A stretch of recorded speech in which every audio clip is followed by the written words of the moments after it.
बीजांकुरयोरिव हेतुफलयोर अन्योन्यम कार्य कारण भाव विगमात नान्योन्य आश्रयत्व इत्याशंक्या।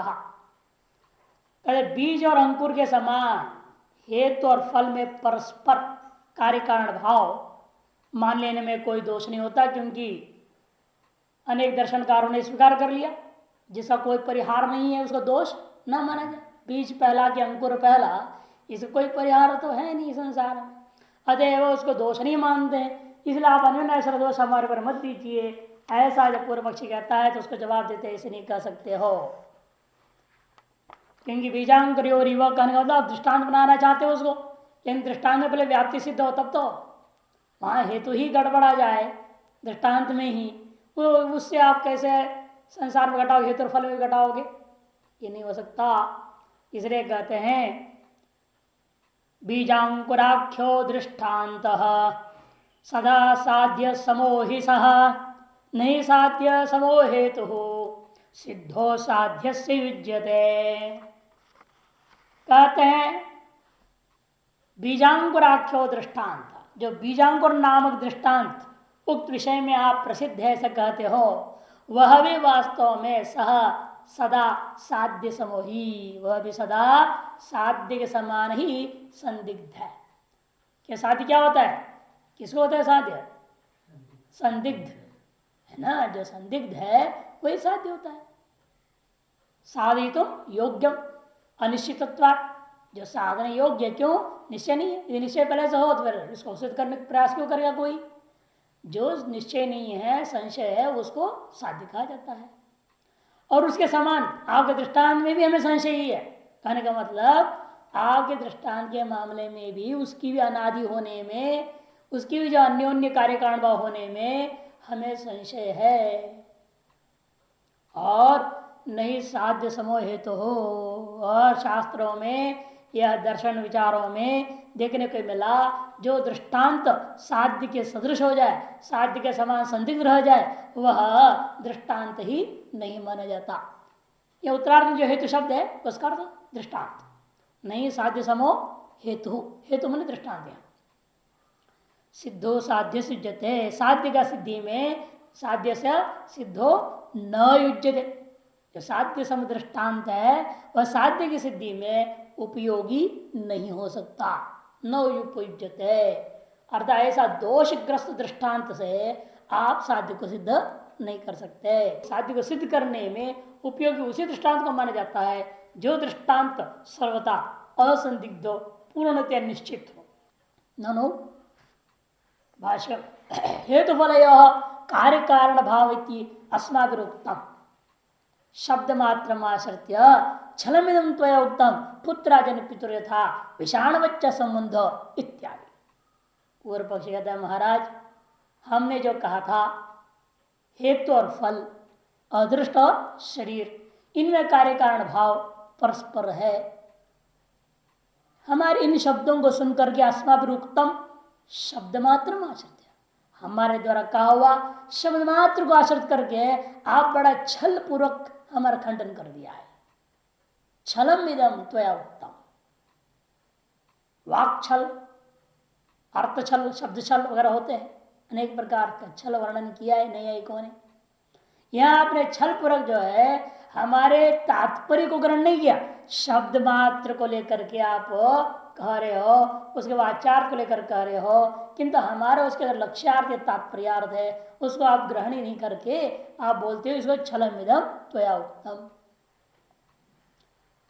जैसे नव कंबलो वयम, किसने बोल दिया नव कंबलो वयम, तो अर्थ उसको क्या कर दिया, नौ कंबल वाला। बेचारा एक कंबल है वो भी फटा सटा है, उसको चढ़ाते हुए किसने कह दिया नव कंबल वयम, नया कंबल वाला है ये। नवगर्थ नया भी होता है, नवगर्थ नौ भी होता है। अब आप सब प्रयोग कर रहे हैं मजाक में नया कंबल वाला है, लेकिन अर्थ दूसरा क्या है कर रहा है, उसको और चढ़ाने के लिए नौ कंबल वाला है कह दिया। जैसे वैसे आप भी हमारे शब्दों के अर्थ को तोड़ मरोड़ करके उल्टा सीधा व्याख्या कर रहे हो, ये ठीक नहीं है। और आपने कह दिया पुत्रा जन्म पितुर यथा, पिता पुत्र से पिता के पैदा होने के समान आपकी बात है, विषाण के समान बिल्कुल संबंध नहीं हो सकता इनका परस्पर इत्यादि। जो आपका कहना है वह हमारे शब्दगत तात्पर्य को ग्रहण किए बिना कहा हुआ है छल मात्र है। नहीं अस्माभिर असिद्धात हेतु हो फल सिद्धि असिद्धात फलात हेतु सिद्धि अभिगता, क्योंकि हमने जो हेतु मैंने जो दृष्ट स्वरूप सिद्ध नहीं है, जिसका स्वरूप अभी प्रकट ही नहीं हुआ, जिसका स्वरूप सिद्ध नहीं है, ऐसे हेतु से फल, ऐसा दृष्ट से शरीर की उत्पत्ति के बाद मैंने नहीं कहा। और जो असिद्ध अर्थात जिसका स्वरूप अभी उत्पन्न ही नहीं है, ऐसा शरीर से कोई अदृश्य की उत्पत्ति के बारे में हमने कहा नहीं है। ऐसे जब पूर्व पक्ष ने कहा सिद्धांत पूछता, फिर तुमने क्या कहा, थोड़ा अपने तात्पर्य समझा दो। अब क्या है भाव आपका, क्या लक्ष्य है, क्या तात्पर्य है, वही समझाइए हमको। किंतरी तब कहता है पूर्व पक्षी, अरे भाई बीजांकुरत कार्य कारण भाव अभिगमते, हम तो बीज और अंकुर के समान कार्य कारण भाव को स्वीकार किया है। तब जवाब में सिद्धांत अत्र उच्चते है। तो सिद्धांति जवाब देते नहीं, ये भी दृष्टांत तुम्हारा उत्पत्ति नहीं हो सकता। इस दृष्टांत में भी अनुपत्ति को कह रहे, कैसे बीजांकुरा के दृष्टांत तो यह साध्यन तुल्यो मम इति अभिप्राय। बीजांकुर नामक जो दृष्टांत आप दे रहे हो, वो जो वह हमारे मत के अनुसार साध्य से तुल्य, साध्य के साथ सदृश है, और साध्य जिस प्रकार संदिग्ध होता है वैसे आपका यह दृष्टांत भी संदिग्ध ही है। कति कैसा होगा, क्योंकि मायावादी मते क्वचित भी कार्य कारण भाव से वस्तुभूत असंप्रतिपत्तेर मम इत्युक्तम। मम कैसे क्यों कहा आपने यहाँ भाष्यकार ने, इसे कि मायावादी के मत में कोई कार्य कारण भाव नाम की चीज ही वास्तव में नहीं है। जो वास्तविक कार्य कारण भाव नाम की चीज नहीं, कल्पित कार्य कारण भाव है। आपने कल्पना कर लिया मिट्टी से घड़ा बनता है, ठीक है, पानी से घड़ा नहीं बनता। पानी को घड़े में लाया जा सकता है, लेकिन पानी और घड़े में कार्य कारण भाव नहीं है। मिट्टी और घड़े में कार्य कारण भाव है। ये आपने कल्पना कल्पित व्यवस्था अनादि मान लिया है तो वो चलेगा। ये दृष्टि सृष्टिवाद में, सृष्टि सृष्टिवाद में व्यवस्था आप जैसी कल्पना करो वैसे मान लिया जाता है। लेकिन हम वास्तव में जब मायावादी हैं, उनके दृष्टिकोण माया भी वास्तव में नहीं है ना। जब माया ही वास्तव में माया की चीज है ही नहीं, जिसको सृष्टि दिख रहा है उसके लिए व्यवस्था हमने एक माया मान लिया है। वास्तव में हमारे यहाँ माया भी नहीं है, अतः कार्य कारण वो कहां से आएगा। मायावादी के मत में क्वचित भी कार्य कारण भाव से वस्तुभूत कार्य कारण भाव जिसको वास्तव में असंप्रतिपत्ति है ही नहीं। अतः बीजांकुर दृष्टांत भी हमारे दृष्टिकोण में साध्य सिद्धि के योग्य नहीं है। तब पूर्व पक्ष के प्रत्यक्ष कार्य कारण भाव बीजांकुर और अनादि ही।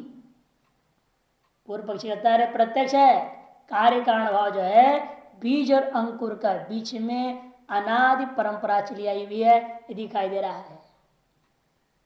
क्योंकि एक बीज आपने डाला, उससे अंकुर पैदा हुआ, अंकुर से पौधा हुआ, पौधा से पेड़, पेड़ में फल लगा, फल से फिर बीज आ गया, फिर वो बीज लगाया, फिर पेड़ हो गया। ठीक है, बीज से पेड़, पेड़ से फिर बीज आया, बीज से फिर पेड़ हुआ, फिर पेड़ से बीज आ रहा है। ये हम तो अनुमान करने की जरूरत ही क्या है, यहाँ पर प्रत्यक्ष प्रमाण से सिद्ध है। प्रत्यक्ष कार्य कारण वो बीजांकुर और वो भी अनादि मानने पड़ती है, क्योंकि हम ये नहीं मालूम है, हम तो ये देख रहे हैं हमारे को किसी ने बीज दिया, हमने बीज डाला, लेकिन वो बीज किसी पेड़ से आया होगा मानेंगे ना हम, ये आकाश से टपका नहीं है। वह बीज भी किसी ने पेड़ से आया, वो पेड़ भी किसी बीज से आया है, और वो जो बीज है वो भी किसी पेड़ से निकला था, और वो जो पेड़ था वो भी किसी से बीज से निकला है। इस तरह से आप जाएंगे तो अनादि मानेंगे ही। ये कार्य कारण भाव तो है, इन कार्य कारण में कौन पहला कौन बाद में, अपने जो प्रश्न पूछ करके हमारा खंडन किया, ये पौर्वापरि चिंतन नहीं हो सकता, क्रम चिंतन नहीं हो सकता है, युगपत चिंतन भी नहीं हो सकता है। अच्छा तुम्हारा गलत है आपने जो कह दिया, ये प्रश्न ही उठता नहीं है, क्योंकि प्रत्यक्ष से इसको हम अनादि मानते हैं, बीज अंकुर का परस्पर कार्य कारण भाव को सर्वे सब मान रहे, क्या हम नहीं, सब मानते, सांख्य न्यायिक वैशिक सब मानते। ये ना तो सिद्धांत ऐसा मत कहो।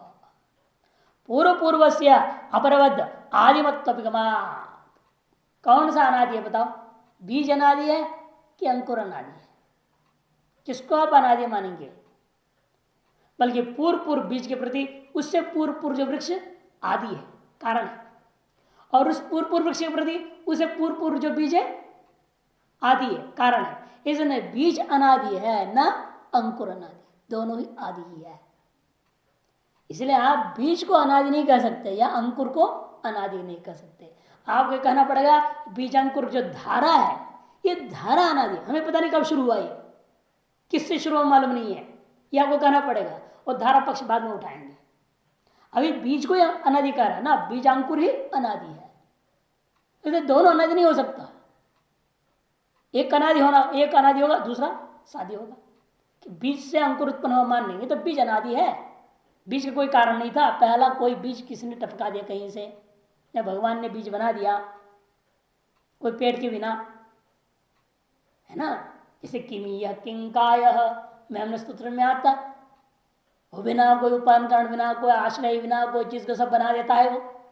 तो उसने पहले बीज बना दिया मान लो, इसे वो बीज का कोई कारण नहीं है, अतः वो अनादि। अनादि का मतलब क्या, जिसका कारण नहीं। उस बीज को अनादि मान लेंगे, उससे जो पैदा हुआ अंकुर सादी हो गया, फिर उससे बीज हुई वो सादी है, उससे फिर अंकुर हो वो भी सादी है, उससे बीज हुआ वो, इस तरह से सब बाकी सादी रह जाएगा। तो ईश्वर ने शुरू में बीज प्रकट किया, वो बीज अनादि है, ये कहना पड़ेगा। लेकिन जो लोग ईश्वर को नहीं मानते उनके मत में क्या होगा, एक समस्या तो ये आएगी। और जिन लोगों के मत में ईश्वर है, ये भी हम पूछे, वो ईश्वर भी स्वतंत्र के बनाने बीजों को कि परतंत्र है? स्वतंत्र है आप नहीं कह सकते, क्योंकि सभी का मत यह है ईश्वर जीवों के अनुकूल सृष्टि बनाता है ना। मैंने जीव पहले से उसके पेट में थे, ये तो आप कहते हैं नारायण सोया हुआ है, उसे घर पेट में सारा चीज है, वहीं से नाभि से कमल निकला, कमल लाल में 14 लोक हो गया, वो सब ब्रह्मा है, उसने सब लोकों को उसके अंदर में जीवों को प्रकट किया वापस दोबारा। इसमें पहले से जीव थे, इसमें बीज अनादि नहीं रहा। वो बीज जो पैदा हुआ जीवों के अदृष्ट के कारण से, अदृष्ट अनादि हुआ कि फल बीज चक्कर वहीं फंसी। वो अदृष्ट कहां से आया, वो जीव कहां से आए, नहीं वो नारायण में कहां से आ गए, नारायण में कहां से आ गए, पहले थे कि नहीं थे, तो उसकी परंपरा सोचनी पड़ेगी। इसीलिए सृष्टि के बारे में इस तरह सोचते जाएं तो कोई पकड़ मिलेगी ही नहीं, पहला कौन सा शुरू हुआ, कहां से शुरू हुआ। ये सब सृष्टि की जो कथा है केवल अध्यारोप, इसलिए वेदांति कहता है ये केवल मूढ़ों को मंद मध्यम अधिकार को समझाने के लिए अध्यारोप बना करते हुए कहा दिया जाता है। एक नारायण नाम की चीज मान लो, उस नारायण के पेट में सब जीव थे मान लो, वो शेषनाग पर सोया हुआ है। शेषनाग कहाँ है भाई वीर, वो क्षीर समुद्र में है। एक क्षीर समुद्र कहाँ से आ गया, पहले पंचभूत तो थे ही नहीं, तो क्षीर समुद्र कहाँ से आ गया, पंचभूत थे नहीं, शेषनाग कहाँ से आया, नारायण का शरीर कहाँ से आ गया। बाद में ब्रह्मा ने पंचभूतों की सृष्टि वगैरह करेगा कहोगे, फिर ये सब शरीर कहाँ से आ गए, फिर ये अपांच भौतिक शरीर है, ये कहना पड़ेगा। अपांच भौतिक जल है वो अपांच भौतिक कैसा जल हो सकता है, वो कैसे जल होगा, कल्पना करना पड़ेगा भाई। अपांच भौतिक जल कोई सोच भी नहीं सकता है, इसे उसको सारा अर्थ ही अलग करनी पड़ेगी, वो सब अर्थ ही अलग करना पड़ेगा। हर व्यक्ति की अपनी अविद्या की महिमा है सारा चीज। वो जल ही आपका कर्म है, शेषनाग अविद्या रूप है या नहीं, नारायण आपका आत्मा ज्ञान रूप है। उसके अंदर अज्ञान का प्रतिफलन पड़ा, अज्ञान रूपी अविद्या रूपी जो उपाधि थी उस पर प्रतिफलन पड़ गया चैतन्य नारायण का, तो अनंत जीव हो गया। ये सब कल्पना करो, उसका अर्थ कुछ और ही करना पड़ेगा, फिर आध्यात्मिक अर्थ में ले जाना पड़ता और कहना पड़ता है वास्तव सृष्टि कुछ भी नहीं था, ये सब बकवास है, ये सब आपने अपने शुद्ध ब्रह्मानुभूति को कराने ये सब अध्यारोप था, जिसके अपवाद करते हुए आप अपने स्वरूपानुभूति कर सके। इसलिए अब उस प्रत्यक्ष सिद्ध हो जाएगा, कभी नहीं हो सकता कि बीजांकुर व्यक्ति को लेकर आप इदम कार्य कारणत्व ईशत है किंवा बीजांकुर संतान यो यदि विकल्प आद्यम दूषित न पूर्व से अपरवद आदिमत्त पूर्व जो है अपर के जैसे आदिमान ही रहा, कोई भी अनादि नहीं कहा जा सकता। यथा इदानी उत्पन्नो अपरो अंकुरो बीजाद आदिमत बीजं च अपरम अन्यस्माद अंकुराद यदि क्रमेण उत्पन्नत्वाद आदिमत, जैसे इस समय जो उत्पन्न हुआ जो नया अंकुर है, ये अंकुर आदिवान है या नहीं? अभी पैदा हुआ, आपने बीज बोया तो उससे पैदा हो रखा है, आपके आंखों में दिख रहा है। इसलिए ये जो अंकुर दिखाई दे रहा प्रकट हुआ, यह आदिमान है। और ये जिस बीज से पैदा हुआ है वह बीज भी किसी अन्य अंकुर से पौधे से पैदा हुआ था, है नहीं? बीज आपको कहां से मिला? किसी अन्य पेड़ से वो पैदा हुआ था, इसे वो बीज भी क्या है? आदिमत हुआ। इसे अंकुर भी आदिमत है, बीज भी आदिमत है। इसे पूर्व पूर्व का प्रति अपर अपर आदिमत होते क्या? अपर पर के दृष्टिकोण से जो पूर्व वाला था वह भी अपने पूर्व की अपेक्षा से आदिमत हो जाता है। ऐसे सभी के सभी आदिमत ही हो गया। सकल बीज आदिमत है, सकल अंकुर आदिमत ही है। कौन सा बीज कौन सा अंकुर को आप अनादि कहोगे बताओ? एवं पूर्व पूर्व अंकुरो बीजं च पूर्वं पूर्वं आदिमदेव इति प्रत्येकं सर्वस्य बीजांकुर जातस्य आदिमत्वात् कस्यचिदपि अनादित्व अनुपपत्ति ही। स्पष्ट है ना? इसलिए पूर्व पूर्व जो अंकुर है और जब पूर्व पूर्व बीज है सब आदिमदेव। पूर्व पूर्व अंकुरो बीजं च पूर्वं पूर्वं आदिमदेव। इसलिए प्रत्येक बीज और प्रत्येक अंकुर जो ये समूह में बीजांकुर का समूह में बीजांकुर जातस्य आदिमत्वात् आदिमत्ति है। कसचित भी अनादित्व अनुपत्ति है। कोई भी बीज को या किसी भी अंकुर को आप अनादि नहीं कह सकते। बीज से अंकुर सेवा, किसी बीज को या किसी अंकुर को आप नहीं कह सकते। छल क्या है इसका लक्षण देखो 5 नंबर टिप्पणी में दे रहे हैं। अनभिप्रेतार्थ से स्वीकार और अभिप्रेतार्थ से प्रत्याग छलम, ये छल है। जो आदमी जिस अभिप्राय से अर्थ, जिस अभिप्रेत अर्थ को लेकर के कह रहा है शब्द को, वह अर्थ को स्वीकार नहीं करना और जो अभिप्रेत अर्थ को त्याग देना, और जिसके जो अनभिप्रेत है, जो अभिप्रेत अर्थ है नहीं, उसको स्वीकार करके उसका काट छांट कर देना, खंडन मंडन कर देना, इसी का नाम छल होता है। अनभिप्रेत अर्थ को स्वीकार कर लेना और अभिप्रेत अर्थ को त्याग देना। कौन किस शब्द को किस अर्थ के दृष्टिकोण से कहा, वह अर्थ को आप त्याग देते हैं, और जो अर्थ से उन्होंने नहीं कहा उस अर्थ को आप स्वीकार कर लेते हैं। इसी का नाम छल है। एवं हेतु फलाना, पहले दाष्टान में घटा दिया, इसी प्रकार से हेतु फलों का भी समझो।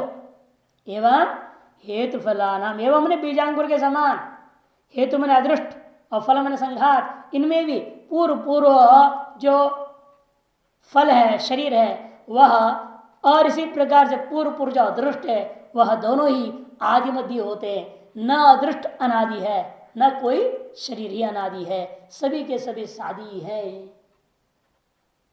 अब अथ इत्यादि से कल्पांतर को कथन कर रहे हैं।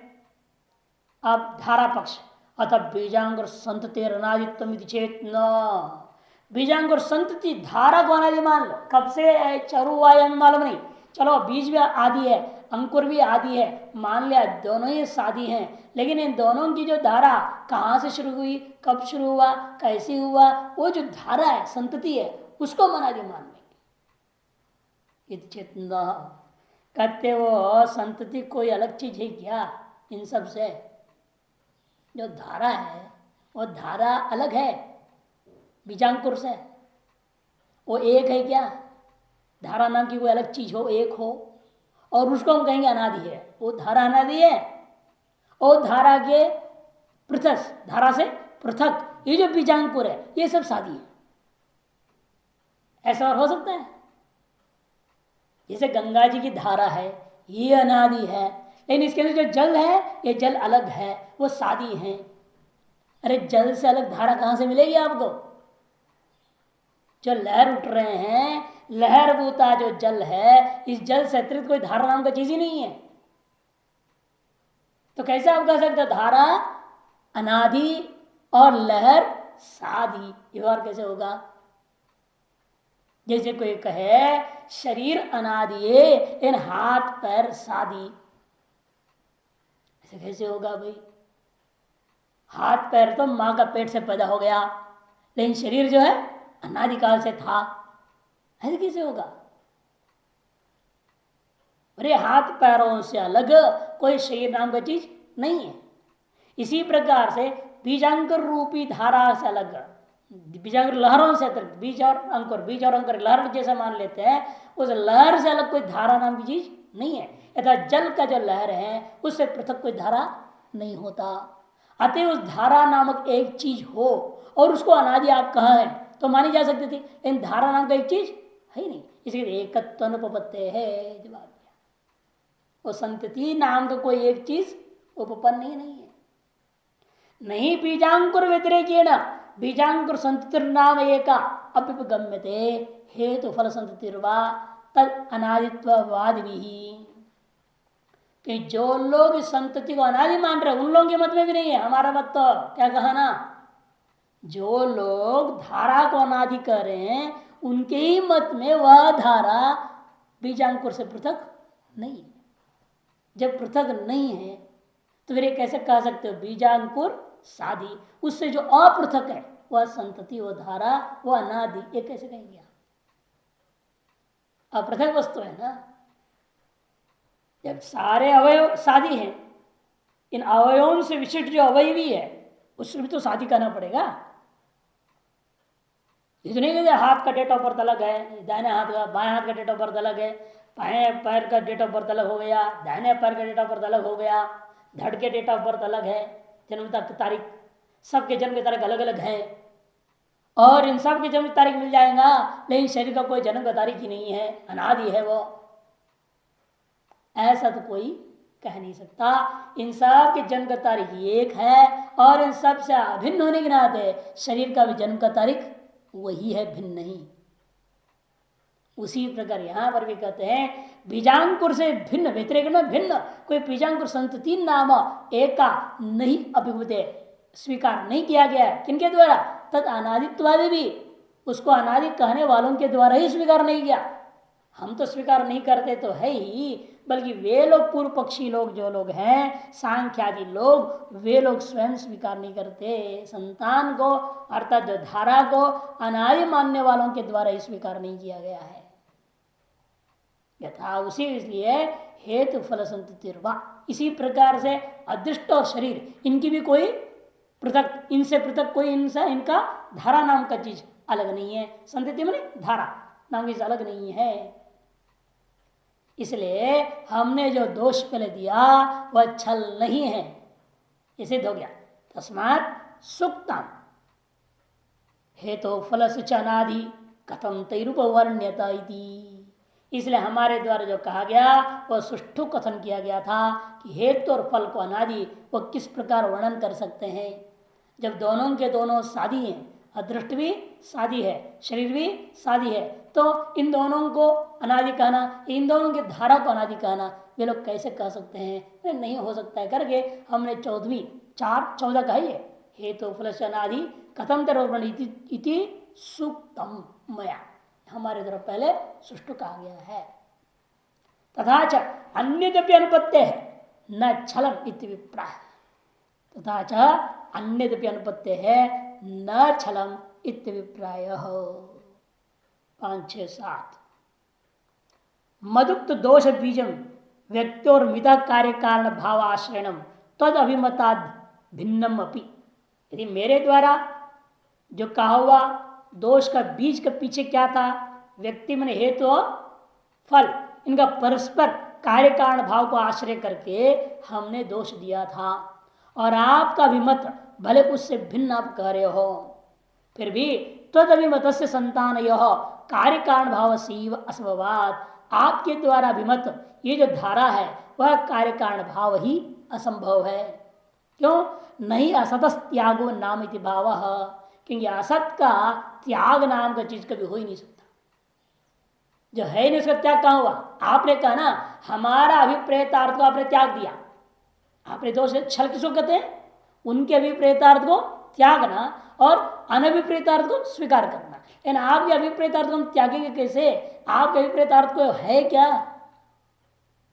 आप जिस अर्थ को बताने चाह रहे हैं वो अर्थ है ही नहीं, असत्य है। उसको त्यागने का क्या मामला बना? असत को कोई त्याग सकता है? कोई गाय मैंने वंद्यापुत्र को त्याग दिया, शशृंग को त्याग दिया, मेरे पास बहुत खपुष्प थे उसको मैंने त्याग दिया।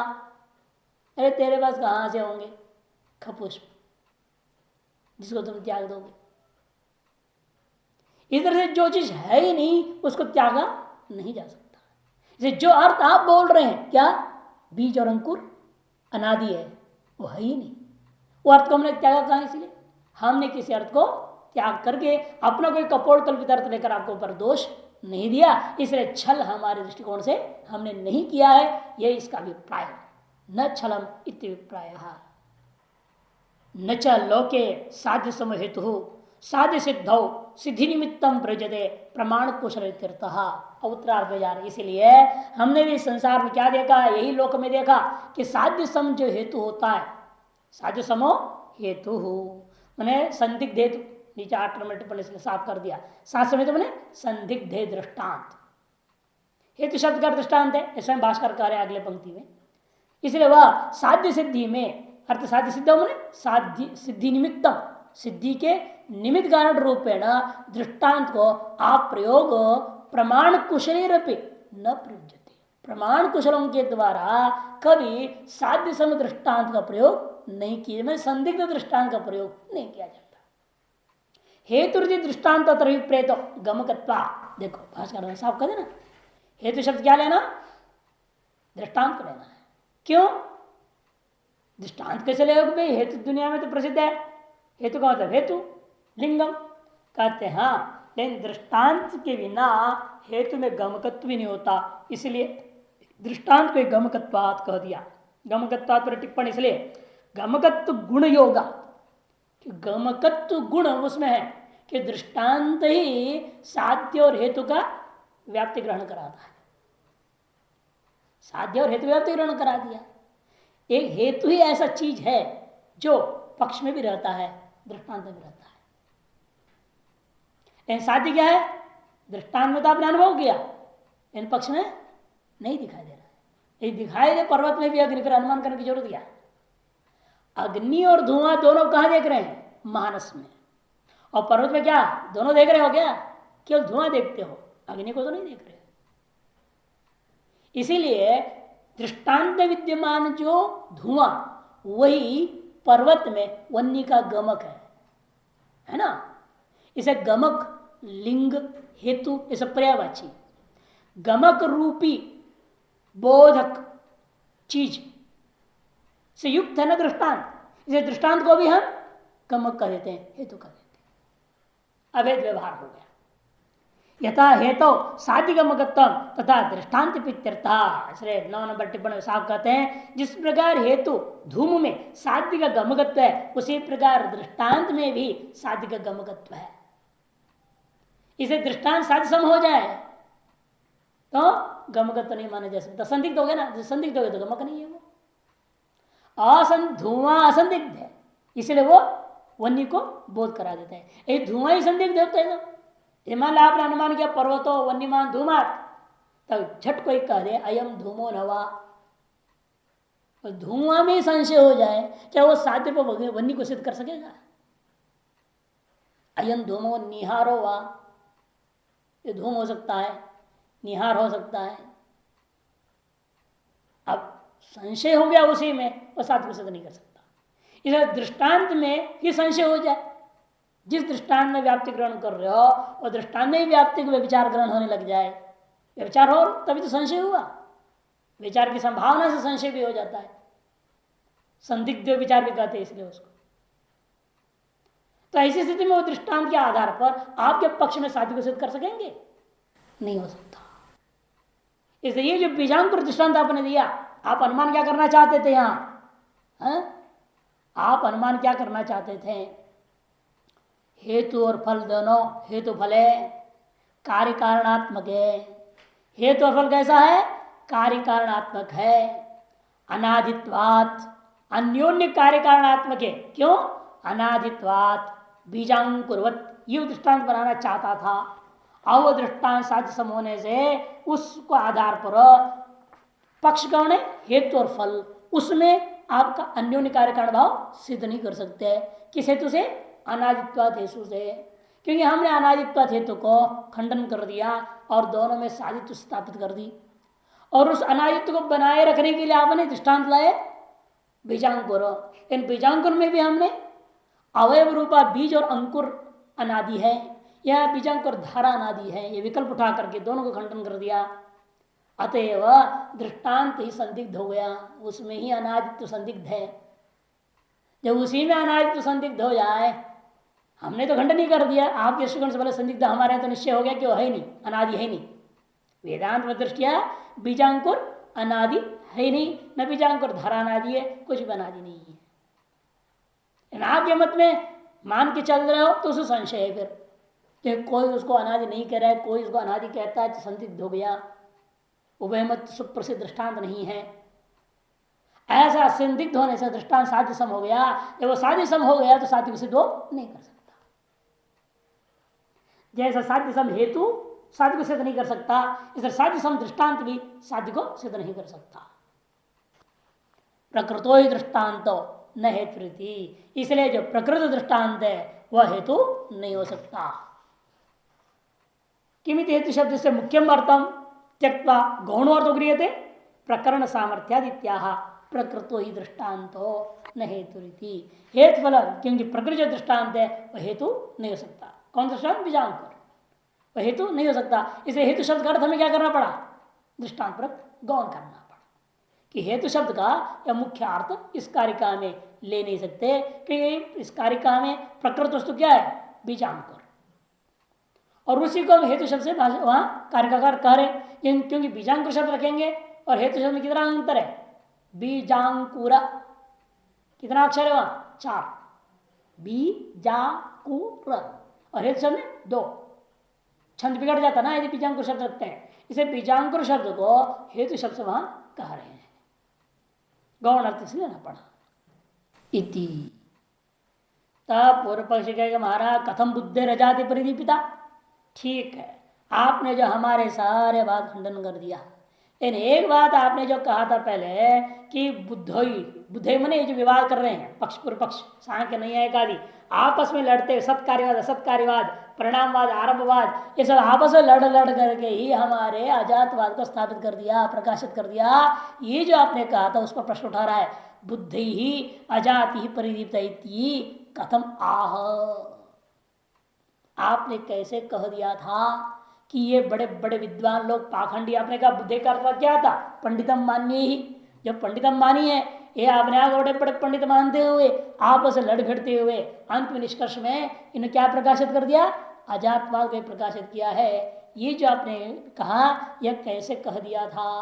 ऐसे पूछने पर जवाब में कहते हैं पूर्वापरा परिज्ञानम अजाते परिदीपगम जायमानाध्य वै धर्मात् कथम पूर्वम न गृह्यते।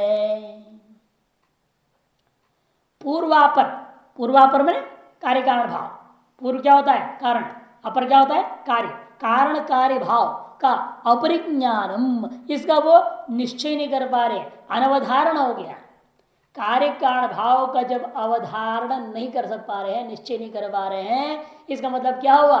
जिन चीजों के कार्य कारण भाव का निश्चय नहीं हो पा रहा है, इसका मतलब वह चीज जरूर उत्पन्न नहीं हुआ। जैसे रज्जु में सर्प है, उस सर्प किस कारण से पैदा हुआ, कब पैदा हुआ, कैसे पैदा हुआ, कहाँ पैदा हुआ, ये सारे बातें जब विचार करेंगे क्या सर्प का उत्पत्ति का निश्चय हो सकता है?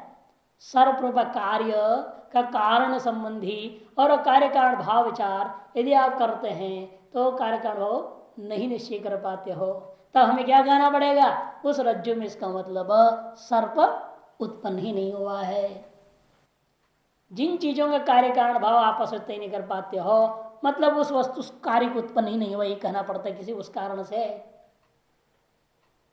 यथा रज्जु और सर्प, रज्जु से सर्प पैदा हुआ होता तो उन्हें कार्य कारण भाव व्यवस्था आप दे सकते थे, लेकिन रज्जु कारण नहीं है, अतएव सर्प उसका कार्य भी नहीं है। निष्कर्ष क्या निकला?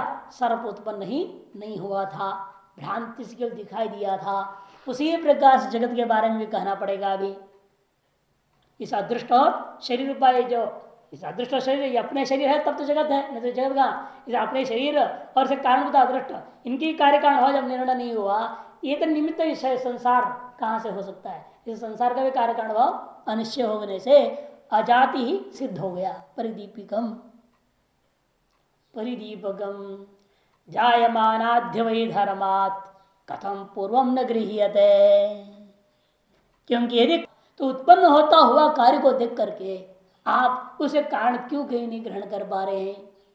यदि वास्तव में कार्य उत्पन्न हुआ है तो उस कार्य को उत्पन्न होता हुआ कार्य को देख करके क्या उसका कारण समझ में नहीं आएगा आपको।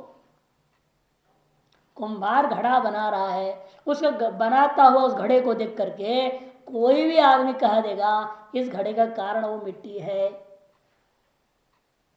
उसी से उसने बनाया इसको।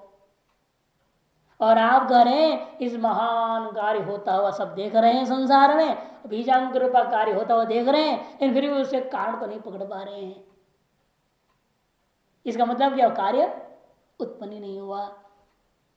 यदि वास्तव में कोई कार्य उत्पन्न हो रहा है तो निश्चित रूपेण उत्पन्न होता हुआ कार्य जायमानाधि वही धर्मात्मा कार्य, उत्पन्न होता हुआ उस कार्य से प्रसिद्ध अवधृत उत्पद्यमान जो कार्य है उस कार्य को देख करके उससे पूर्व में विद्यमान, पूर्व मैंने कारण, विद्यमान कारण को कथम न गृह्यते, कैसा ग्रहण नहीं कर सकोगे।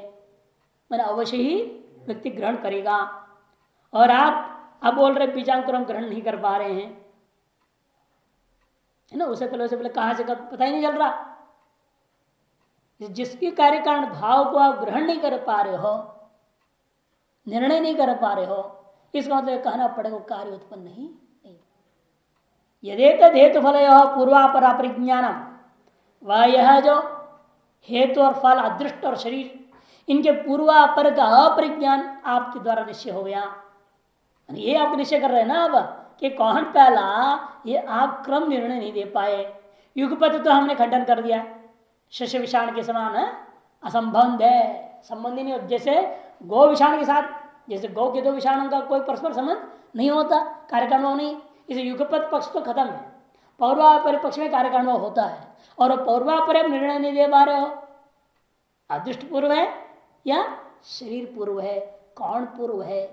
ये पौर्वापर का निश्चय न होने से पूर्व पर अपरिज्ञानम तच्चैतद, यह अपरिज्ञान जो आपके द्वारा प्रकट किया गया है वही स्थापना कर दिया क्या, अजाते परिधिकम अवबोधगम, वही अजाति अजन्म का इस जगत के अनुत्पत्ति का अवबोधक है इत्यर्थः। क्योंकि जायमानो ही चेत धर्मो, यदि निश्चित रूपेण या कार्य नाम का चीज, कोई चीज ऐसा चीज पैदा हुआ होता तो कथम तस्मात् पूर्वम कारणम न गृह्यते, फिर उससे पूर्व में विद्यमान उस कारण को आप क्यों नहीं ग्रहण कर पा रहे हो। ग्रहण नहीं कर पा रहे, इसका मतलब कार्य आपकी भ्रांति थी। भ्रांति मानना पड़ेगा ना, कि नहीं मानेंगे। आपको कोई कार्य दिख रहा है लेकिन उसके पूर्व में विद्यमान कारण आपको पकड़ नहीं पा रहे हैं, अनुमान भी नहीं कर पा रहे यह कार्य किस कारण से पैदा हुआ होगा, ऐसा अनुमान करो। अनुमान भी नहीं कर पा रहे कि जो हेतु आप दे रहे हो हेतु खंडन कर दिया, अनादित्व इत्यादि हेतु न प्रत्यक्ष से ग्रहण हो पा रहा है उत्पन्न होते हुए कार्य का कारण, न अनुमान से उत्पन्न कार्य का कारण को निर्णय कर पा रहे हैं आप। इसका मतलब बिना कारण का पैदा हो गया वह कार्य, तो निश्चित रूपेण वह भ्रांति रूपा ही होगा। बिना कारण का कोई चीज उत्पन्न होकर आपको दिखाई देता है तो उसको संसार में क्या माना जाता है, भ्रम, माया, ये तो कहेंगे ना। जैसे मायावी जो है सारा जगत बना के दिखा रहा है आपको, विशेष बिना कारण का बन रहे हैं, चीज बनाया जा रहा है लगातार, और आप देखे जा रहे हैं। आप जानते हैं मायावी दिखा रहे हैं, पता है आपको कार्यकारण भाव ढूंढने की जरूरत नहीं, सोचने की जरूरत नहीं, इसे कार्यकारण भाव। वैसे सारा जगत मायामय होने से, इसे कार्यकारण भाव ढूंढने से कोई फायदा नहीं है, ये वास्तव उत्पन्न नहीं हुआ, भ्रांति को से दिखाई दे रहा है। अजात बड़ा कठिन काम है। अवश्य भी जायमान से गृहित्रा तज्जनकम गृहीतव्य, क्योंकि निश्चित रूपेण उत्पन्न होता हो वस्तु को कोई ग्रहण कर रहा हो, वह आदमी उसके जनक को ग्रहण करना ही चाहिए। जन्य जनकयो संबंध से अनपेतत्वात्, और जन्य जनक का जो संबंध है वह अनपेतत्वात्, वह नियत है। अतः ग्रहण तो होगा ही कि जन्य और जनक का कार्य और कारण का संबंध नियत है ना। जब नियत संबंध वाले दो वस्तु हैं, एक संबंधी को ग्रहण कर रहे हो तो स्वतः ही उससे नियत संबंध जो दूसरा संबंधी है वह ग्रहण होगा कि नहीं होगा? कि नैयायिकों का ही नियम है, सब तार्किकों का, एक संबंधी ज्ञानम अपर संबंधी स्मारकम। संबंध में दो संबंधी होते हैं, एक संबंधी का जो ज्ञान हो गया आपको तो अपने आप उसका अपर संबंधी का ज्ञान स्मृति में आ ही जाएगा। कार्य और कारण एक संबंधी वस्तु, दो चीजें हैं, ये दोनों एक दूसरे से नियत संबंध से संबद्ध हैं। अतः दोनों संबंधियों में से एक संबंधी कौन है? कार्य, दूसरा संबंधी कौन है? कारण। यदि आप कार्य रूपा संबंधी का ज्ञान आपको हो जाता है तो उसका संबंधी जो दूसरा संबंधी है कौन? कारण रूपा संबंधी, उसका ज्ञान अवश्य आपको हो जाएगा। और यदि नहीं हो रहा है इसका मतलब उन दोनों में से कोई नियत संबंध नहीं है। नियत संबंध नहीं है का मतलब उनका कार्य कारण भाव नहीं है, जन्य जनक भाव नहीं है, यह मानना पड़ेगा। जिन दो का पीछे जन्य जनक भाव नहीं है उन दोनों में क्या होता है? एक संबंधी का ज्ञान होने पर भी अपर संबंधी का स्मरण नहीं आएगा, क्योंकि दोनों के बीच में जन्य जनक भाव नहीं है, नियत संबंध नहीं है। जिन दो के बीच में नियत संबंध होगा वह एक संबंध का ज्ञान से अपर संबंध का ज्ञान अवश्य ही होता है। और यहां क्या हुआ है? आपको कार्य ज्ञान हो रहा है तो उसे कारण ज्ञान निश्चय नहीं कर पा रहे। इसका मतलब जिनको आप कारण समझ रहे हैं वह वास्तव में उस कार्य का कारण ही नहीं है। अतः इन दोनों के बीच में कोई नियत संबंध नहीं, नियत संबंध नहीं तो कार्य कारण भाव नहीं, कारण कारण होने का मतलब वो उत्पन्न ही नहीं, सिद्ध हो गया। तस्मात् अजादि परिदीपकम तत् इत्यर्थः। इसलिए यह जो आपका परिज्ञान है वह अजादि मन अजन्म को ही, कार्य कारणों का जो है अजन्म को ही दुर्ज्ञानत्व, तत् मने दुर्ज्ञानत्म, आंध्र करें कार्य कारण और दुर्ज्ञानत्म तत्शब्देन परामर्श्यते।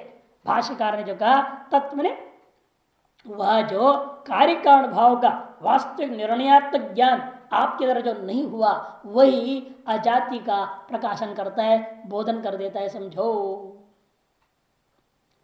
क्योंकि जिनके पौर्वापरि का निर्धारण हो जाए नियत रूपेण, इसे उन्होंने स्वयं का लक्षण देखो, कार्य नियत पूर्ववर्तित्व कारण से लक्षण। नियत शब्द दिया नहीं दिया उन्होंने, नियत पूर्ववर्ती होना चाहिए, अनियत हो तो कारणी यथा रासव पंचमान्यता सिद्ध। रासव नियत है ना, मिट्टी लाया गधे पे ढो करके और गधा भी वहीं खड़ा है, उसके सामने आपने घड़े बना दिया तो उस घड़े के प्रति आप ये भी नियत खड़ा था, इसे गधा भी कारण कुड़ाल के समान। लेकिन हर घड़े की उत्पत्ति कुड़ाल तो अवश्यंभावी है, लेकिन गधा अवश्यंभावी नियत नहीं है। इसलिए आपने कहा गधे को कारण नहीं है वो। इसे कार्य कारण उन्हीं दोनों का बीच माना जाता है जहां नियत हो, नियत पौर्वापर्य में ही निर्धारित होने पर ही उत्पत्ति का व्यवहार होता है, नहीं तो नहीं होता। वस्तुनो वस्तुतो जन्म नास्ति विकल्प पूर्वकम साधयति। अब अगली कार्यक्रम क्या करने जा रहे हैं? अगर किसी भी वस्तु का वास्तव में जन्म ही नहीं हुआ है, इसको भी विकल्प पूर्वक सिद्ध कर रहे हैं। पूछा जाए कोई वस्तु पैदा हुआ, आप कहोगे मान लो वह कैसे पैदा हुआ? स्वतः पैदा हुआ है या परतः पैदा हुआ या दोनों ही से? सत से पैदा हुआ कि असत से पैदा हुआ? सत सत उभय से पैदा हुआ? ये तो कोटियां हैं और क्या, उससे अतिरिक्त तो कुछ है नहीं। स्वतः है या परतः है? स्वतः ही प्रकट हो जाना है, कोई चीज स्वयंभू पैदा हो गया या दूसरे से पैदा हो रहा है।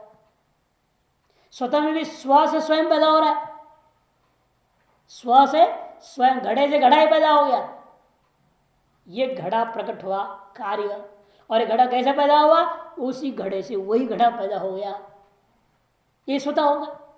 या मिट्टी से घड़ा पैदा हो गया परतः, और मिट्टी से घड़ा जो पैदा हो भी सत मिट्टी से हुआ कि असत मिट्टी से हुआ? या दोनों ही से, सत से है या असत से है या सत सत उभय रूपा है। आते कोई भी वस्तु आज तक उत्पन्न ही नहीं हुआ है। स्वतो वा परतो वापि न किंचिद वस्तु जायते सदसद्वापि न किंचित वस्तु जायते। स्वतः अपने से या परतः दूसरे से अथवा दोनों ही से, अपि है ना, उभयतापि। इसी प्रकार से सत और असत और सदसत उभय रूप वाली कोई भी वस्तु उत्पन्न नहीं होती है। न किंचित वस्तु जायते, स्वतः कोई वस्तु उत्पन्न नहीं होता, परतः कोई वस्तु उत्पन्न नहीं हुआ, स्वतः परत उभय रूप है तो उभय से भी कोई उभय रूपेण भी कोई उत्पन्न नहीं होता। इसी प्रकार सत से उत्पत्ति नहीं, असत से उत्पत्ति नहीं, सत उभय से उत्पत्ति नहीं होती। अपने आप सत विलक्षण से होना प्रश्न ही नहीं उठता। न किंचित वस्तु जायते। जातिवाद के संभव सभी पक्षों का निराकरण कर दिया यहां पर। अतएव अजातवाद अनायास से सिद्ध हो जाता है। सारे पक्षों को इकट्ठा ले लिया यहां पर। स्वतस्थ, परतस्थ, उभयतः, सत्य, असतः, सत सद उभयतः, 6 पक्ष। और सत विलक्षण या कल्पना से परे है अन्यों के लिए, क्योंकि किसी भी मत में सत विलक्षण कोई तत्व ही नहीं, केवल वेदांति मानता है सत विलक्षण माया है ना, उससे पैदा हुई तो वेदांत मत में आएगा। वो भी हम सृष्टि दृष्टिवाद सृष्टिवाद मान रहे हैं, अजातवाद नहीं है। अजातवाद में माया भी नहीं है। अजातवाद में माया नाम की चीज भी नहीं है, न ईश्वर है न कुछ है। कस्यचित् वस्तुनो वस्तु जन्म नास्ति सुनर्थे हेतु निरपरत्वम श्लोक से दर्शयति इतश्च न जायते किंचित। भाष्यकार कहते हैं इसलिए भी कोई चीज को हम कह रहे हैं आज तक पैदा हुआ ही नहीं है। पक्षमाणा जन्म प्रयोजक असंभव रूपाध्य तो कि जन्म के प्रयोजक जो जो मानते अन्य दार्शनिक लोग उन सभी को असंभव सिद्ध कर देंगे। जिन जिन प्रक्रियाओं से उत्पत्ति बता रहे हो, स्वतः उत्पत्ति मानते, परत मानते हैं, उभयता मानते हैं, या सतह मानते हैं, असत मानते हैं, सत उभयता मानते हैं, इन 6 प्रक्रियाओं का हम खंडन जब कर देंगे तो स्वतः ही हो गया कोई वस्तु आज तक पैदा नहीं हुआ। यह जायमान वस्तु जो उत्पन्न होता वस्तु वह स्वतः परत उभयतो वा सत असत सत्सद वा जायते। बताओ कैसे उत्पन्न हो रहा है? वो स्वतः हो रहा है, परत हो रहा है, उभय तो हो रहा है, या सत से हो रहा है, असत से हो रहा है, या सदसद उभय से हो रहा है। न तस्य किंचित भी प्रकार जन्म संभवती। इन उत्पन्न होता उस कार्य को आप इन 6 में से किसी भी प्रकार से जन्म का कथन नहीं कर सकते। तस्य मने जायमानत्व न अभिमतस्य, जो आप उत्पद्यमान कार्य मान रहे हो जगत को, उसका उत्पत्ति आप कथन नहीं कर सकते किसी प्रकार से। सबसे पहले इसलिए स्वतः खंडन आरंभ कर दे। न तावत स्वतः ही न तावत स्वयमेव अपरिष्कृत, स्वयं ही उत्पन्न हो गया ऐसा नहीं कह सकते आप। स्वयं हो गया, सभी पक्षों में 2 संभावना है, उससे पहला पक्ष उठा रहे हैं स्वतः, कहते स्वयं उत्पन्न हो गया ये नहीं कह सकते। क्यों? अपरिनिष्पन्नत्वात्। अपरिनिष्पन्नत्वात्, क्योंकि घट स्वयं उत्पन्न हो गया ऐसे क्यों नहीं कह सकते? क्योंकि वो पहले से निष्पन्न ही नहीं है, पहले से सिद्ध है क्या स्वरूप उसका। यदि पहले से सिद्ध स्वरूप हो, अपने सिद्ध स्वरूप से वापस वह प्रकट हो गया कहा जा सकता है। जो जिसका स्वरूप पहले से सिद्ध है वही आपको प्रकट हो गया तो स्वतः प्रकट हो गया कह देंगे। लेकिन जिसके स्वरूप पहले से सिद्ध है ही नहीं, वो जायमान कह रहे हो आप, उत्पन्न होता हुआ कह रहे, पहले से स्वरूप सिद्ध नहीं, इसका मतलब तो स्वतः कहां से प्रकट हो जाएगा? स्वयमेव जायमानं कार्यम स्वस्मादेव स्वरूपात् न तावत् जायते। क्या कर रहे हैं ना आनंदगिरी स्पष्ट, स्वयं उत्पन्न होता हुआ कार्य स्वयं से स्वस्वरूप से ही उत्पन्न हो जाएगा ऐसा आप नहीं कर सकते। स्वयमेव स्वापेक्ष मंत्रेण स्व कारणाधीनतया अपरिनिष्पन्नत्वात्, क्योंकि स्वयं अपनी अपेक्षा के बिना स्वापेक्षा मंत्रेण स्वजन्यत्व अक्षतम एवं विशिष्टजन्य विशेषणजन्यत्व नियमात्, इसलिए कारण व्यवहार एवं स्वापेक्षा। स्वापेक्षा मतलब क्या? कारण व्यवहार। मिट्टी में जब उसने व्यवहार करेगा तब न घड़ा बनेगा। स्व कारण किंचित व्यवहार के बिना स्वयं ही स्व कारणाधीन होता हुआ उत्पन्न हो जाए, ऐसा नहीं हो सकता। मिट्टी से उत्पन्न होने वाला घड़े को मिट्टी में किंचित व्यवहार की बिना वह घड़ा उत्पन्न नहीं हो सकता, क्योंकि घट की उत्पत्ति जब आपने मान लिया है वह अन्य सापेक्ष हो ही गया है ना। स्व कारणाधीनतया, इसलिए आंतरिक क्या करे, स्व कारण के अधीन होने से वह स्व कारण में किंचित व्यापार की अपेक्षा के बिना स्वयं ही परिनिष्पन्न नहीं हो सकता, अपरिनिष्पन्न। अन्यथा स्वसिद्धि स्वसिद्धि आत्माश्रया, नहीं तो स्वसिद्धि से स्वसिद्धि यदि मानोगे तो स्वयं से स्वयं की सिद्धि मानोगे तो आत्माश्रय दोष हो जाता है। और स्वयं का सिद्धि के लिए दूसरे की अपेक्षा और दूसरे की सिद्धि के लिए पहले की अपेक्षा हो जाए तो अन्योन्य आश्रय। पहले वाले की सिद्धि दूसरे से और दूसरे की स्वरूप सिद्धि पहले वाले से मान लोगे तो अन्योन्य आश्रय। पहले के लिए दूसरे की अपेक्षा हुई, दूसरे के लिए तीसरे की अपेक्षा हुई और तीसरे की शुद्धि पहले से मानोगे तो चक्र दोष और उससे आगे अनवस्था। इसलिए कहते हैं सारे दोष खड़े हो जाएंगे स्वतः परत इत्यादि वादों में। इसलिए उत्पत्ति मत मानो, झंझट में क्यों पड़ रहे हो।